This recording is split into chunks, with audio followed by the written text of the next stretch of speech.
Hello, welcome to the course trailer for Telehealth Law and Policy, Law 580D and 480D. I am Professor Tara Sklar. I designed this course, and I am so excited to tell you a little bit about both what it covers as well as my own personal interest in the area. At Arizona Law, I'm the faculty director of our Health Law and Policy program, and I also have appointments at the College of Medicine here in Tucson with the Arizona Telemedicine Program, focusing on telehealth law and policy, and with the University of Arizona Health Sciences Innovations for Healthy Aging, looking at a lot of what I look at in my research and writing is the intersection between older populations using health technology outside of the traditional hospital healthcare clinic.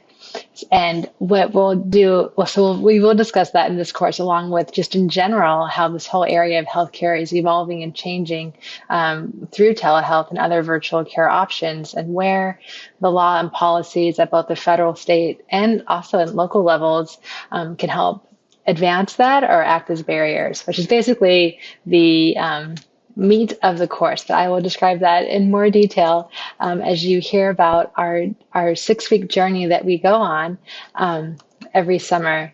So essentially, at the beginning of the course, we're going to talk about the landscape for telehealth law and policy, the role that how it differs in terms of your particular stakeholder perspective, whether you're a patient caregiver, a payer, meaning from a insurance provider, or a healthcare provider, and how telehealth has really evolved during the public health emergency and now going forward in terms of each one of these perspectives and where they would like to see it go going forward. So general landscape, and then we'll get into some really critical issues in terms of potential disadvantaged population groups being left behind. I put in addressing digital health equity at the very top of what we cover, because so often that's left off until the very end, that you begin thinking about, well, what about folks who are homebound and just can't get to a hospital, or those who are undocumented and very uncomfortable sharing information about themselves online, and how that may impact their access to care. So we cover those issues and others in Module 2, and then think about particularly these disadvantaged groups as we discuss more policy topics like reimbursement and oversight, with topics like licensure and privacy and security regarding your healthcare data. So after we talk about general what healthcare equity is in this new virtual care space, begin to think about how we should pay for telehealth. Should it cost less to provide virtual care services compared to in-person services? Should it be the case that only some services are covered equally as with in-person, but not others? Services that are high in demand, such as behavioral health, should that receive what they call parity, payment parity, the same for in-person, or should that just be guaranteed to have some kind of coverage and not the same? So there's all kinds of questions. There's an incredible amount of variation across the country when it comes to reimbursement between what's reimbursed for in-person care versus telehealth services, and then certain types of telehealth services, such as if you're only on the phone, or if you're live audio video, or if you're using some kind of wearable or remote monitoring device. It can all vary greatly depending on what state you're in terms of how that service will be reimbursed. So the law plays a huge role, and then that's kind of this really fascinating time that we'll get into in modules 4 through 6, the remaining half of the course, when really what is the optimal role for federal and states to play in this area to ensure that there's access, including for all those disadvantaged groups that I touched on, that costs don't continue to go high, that there's some controls to prevent against fraud and abuse, and also some guarantees or ways to ensure that there's quality of care or patient safety. So we're looking at all those issues in weeks 4 and 5, and we sort of end with the idea, well, going forward, how should we adjust the law or not to begin to accommodate more virtual care options, and then what does this mean for in-person care going forward? So that's what we cover over the 6-week period. a lot of informing you what's currently in the space in terms of laws, regulations, and policies, and then how they're evolving. Lots of different states are acting in different ways, and what may happen going forward. So by the end of this course, you're going to be able to identify, explain, analyze, and apply the different laws and policies we'll be looking at. And I hope that you're going to come up with some really creative, dynamic recommendations.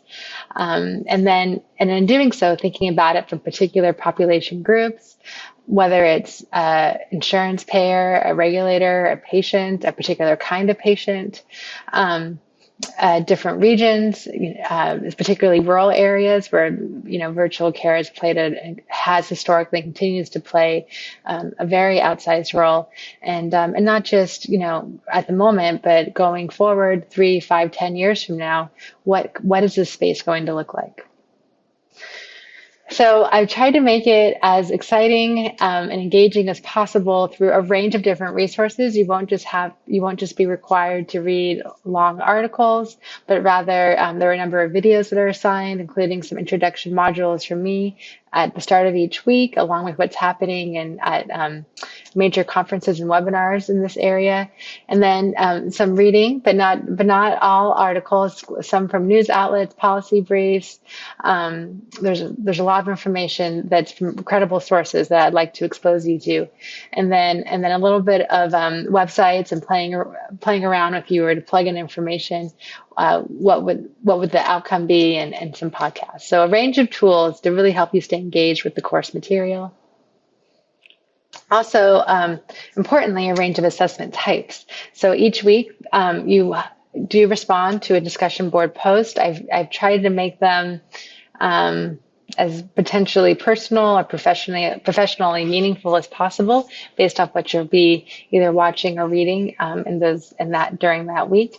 The other way you'll be assessed is through this idea of a short essay called a SHARP, a short hypothetical applied role play.